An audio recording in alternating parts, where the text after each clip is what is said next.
हाथ जोड़ बने उनके कृष्ण कहे के पड़े बस कंट्रोल थोड़ा सा शांति बनाई बस।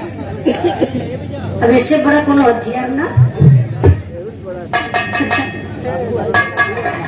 थोड़ा सा शांति बनाई। अपन महफिल बा, अपन परिवार के लोग हो, बढ़िया से कार्यक्रम हो जाए। आई मास्टर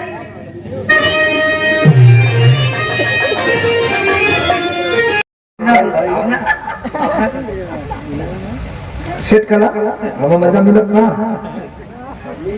श्री काशीदास बाबा का पूजा चला जा रहा है।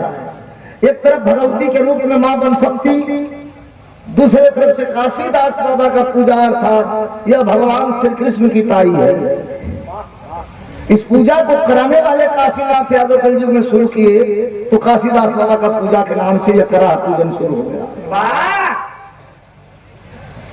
आनंद कंद भगवान यदुवंश कुलभूषण भगवान श्री कृष्ण की द्वारा कराई गई है पूजा की मान्यता है कि यह पूजा से 100 यज्ञ के बराबर एक करा पूजा है।